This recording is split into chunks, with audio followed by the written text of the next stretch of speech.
एक बार की घटना है। महात्मा बुद्ध के सबसे प्रिय और करीबी शिष्य आनंद एक बार कहीं जा रहे थे।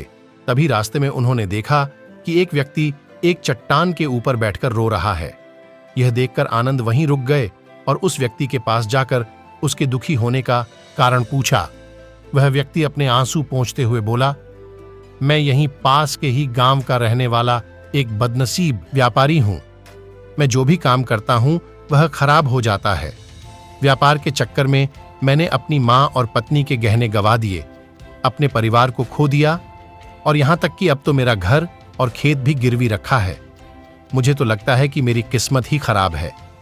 उस व्यक्ति की बात सुनकर आनंद बोले, तुमसे किसने कहा कि तुम्हारी किस्मत खराब है? जरा मैं भी तो जानूं कि तुम्हारी किस्मत में क्या खराबी है। व्यक्ति बोला, पहले मैं खेती करता था, लेकिन हर साल उसमें घाटा होता था। कभी सूखा हो जाता तो कभी ज्यादा बारिश से फसल खराब हो जाती है। कभी आवारा पशु फसल को नुकसान पहुंचाते हैं तो कभी तरह तरह की बीमारियां फसल को बर्बाद कर देते। खेती से मेरे परिवार का गुजारा ठीक से नहीं चल पा रहा था, जिससे परेशान होकर मैंने खेती करना बंद कर दिया और व्यापार करने का निश्चय किया।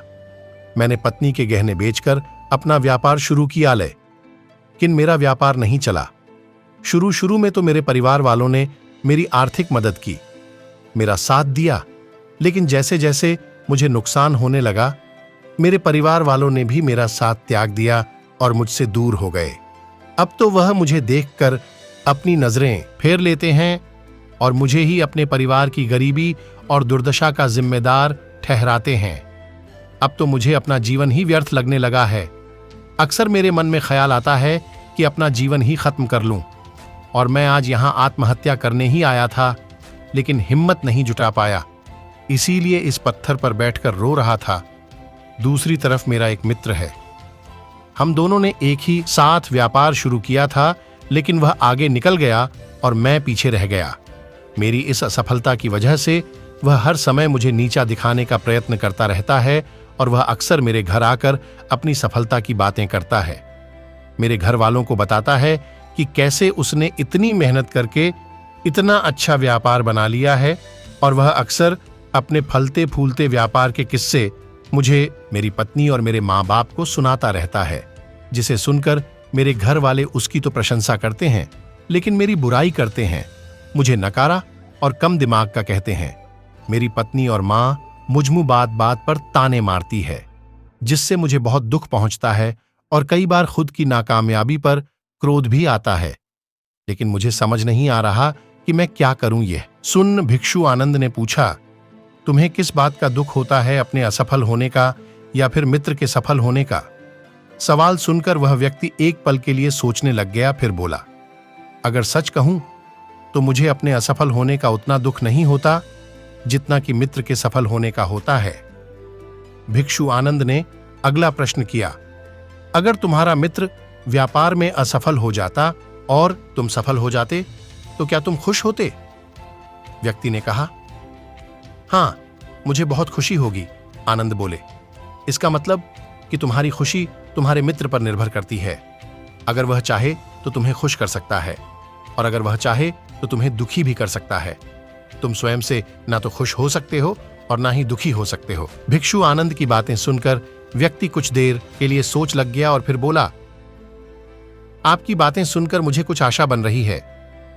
तभी भिक्षु आनंद ने कहा, जब हम किसी से आशा बांध लेते हैं तो उस पर निर्भर हो जाते हैं, फिर हमारी खुशी और दुख भी उसी पर निर्भर करने लगते हैं। इसीलिए सबसे बेहतर है कि तुम स्वयं से आशा बंद हो। जब तुम ऐसा करोगे और साथ ही पूरी मेहनत और ईमानदारी से काम करोगे तो तुम्हें सफलता अवश्य प्राप्त होगी। तुम्हें लगता है कि तुम्हारा मित्र तुम्हें नीचा दिखाने आता है, दुखी करने आता है, पर अगर ईमानदारी से विचार करो तो वह बातें तो सच्ची ही कहता है। वह अपने संघर्ष और अनुभव की बातें बताता है, तो उन बातों से बहुत कुछ सीख सकते हो। तुम्हें तो इसके लिए उसका धन्यवाद करना चाहिए कि तुम्हें घर बैठे इतने सारे अनुभव मिल रहे हैं। तुम उन अनुभवों का लाभ उठाओ, नई शुरुआत करो, ईमानदार से कर्म करते जाओ, हार मत मानो। एक दिन तुम्हें सफलता जरूर मिलेगी।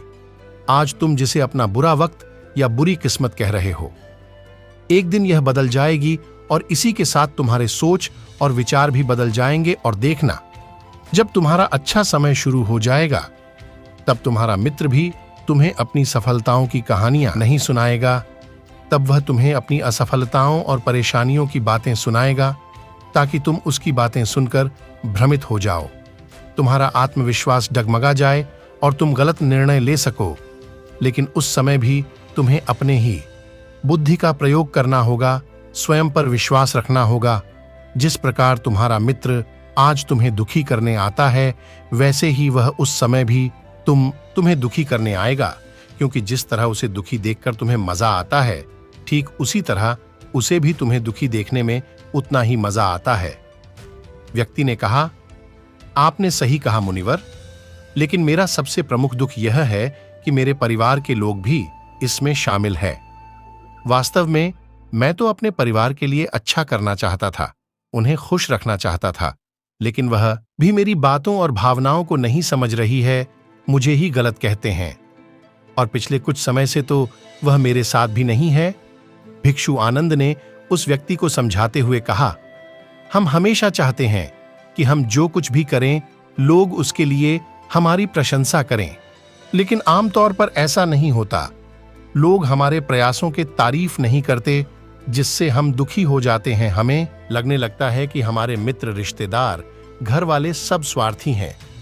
लेकिन अगर तुम किसी को अपना परिवार मानते हो और उसके लिए कुछ करना चाहते हो, तो फिर तुम ऐसा क्यों सोच सकते हो कि तुम दूसरों के लिए कुछ कर रहे हो?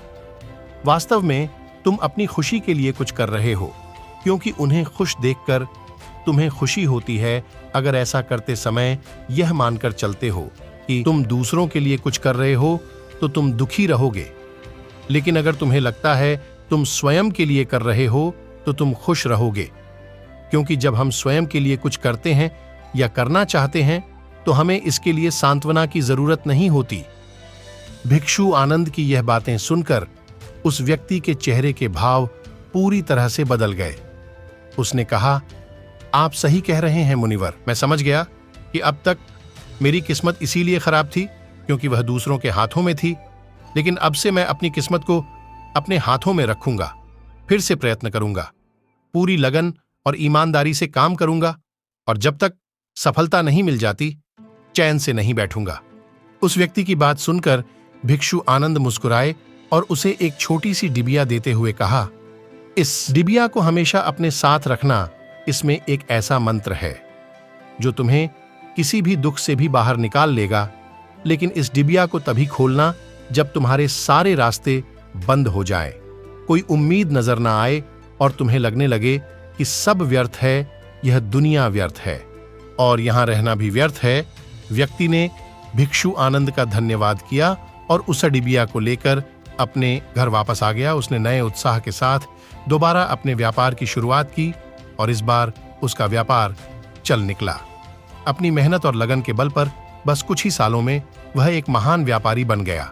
उसके परिवार वाले भी उसके साथ आ गए और उसका जीवन बहुत ही सुख शांति और समृद्धि के साथ बीतने लगा। लेकिन समय और किस्मत के खेल को आज तक न कोई समझ पाया है और न कोई समझ पाएगा। यह सदा एक जैसा नहीं रहता, यह बदलता रहता है। उस व्यक्ति के जीवन में भी बदलाव आया। वह व्यक्ति जिस राज्य में रहता था, उस राज्य पर बगल वाले राज्य के राजा ने हमला कर दिया। उस हमले और लूटमार में उस व्यक्ति का सारा धन भी लूट लिया गया। उसकी दुकानें और घर सब जला दिए गए। जान बचाने के लिए वह अपने परिवार के साथ वहां से भाग गया।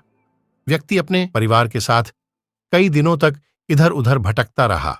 वह दाने दाने को मोहताज हो गया। उसका बच्चा बीमार हो गया और इलाज के अभाव में बीमारी से बुरी तरह तपने लगा। यह देखकर उसका हृदय चित्कार कर उठा। उसके पास अपने बेटे के इलाज और परिवार को खिलाने के लिए धन के नाम पर एक सिक्का भी नहीं था। उसे बुरी तरह से टूट गया। ऐसे में उसे एक बार फिर से निराशा ने घेर लिया। उसे लगने लगा कि उसका जीवन व्यर्थ है, सारी दुनिया व्यर्थ है। लेकिन तभी अचानक उसे भिक्षु आनंद द्वारा दी गई डिबिया की याद आई। उसने बहुत ही उत्सुकता के साथ उसे खोला। उस डिबिया के अंदर एक पर्ची रखी हुई थी। उस पर्ची पर कुछ लिखा हुआ था। उस पर्ची को देखकर उसकी आंखों के सामने छाया हुआ निराशा का अंधेरा उठ गया और वह एकदम से मुस्कुरा उठा। उस पर्ची पर लिखा था, यह वक्त भी गुजर जाएगा। दोस्तों, यह कहानी हमें सिखाती है कि समय के खेल को समझना संभव है।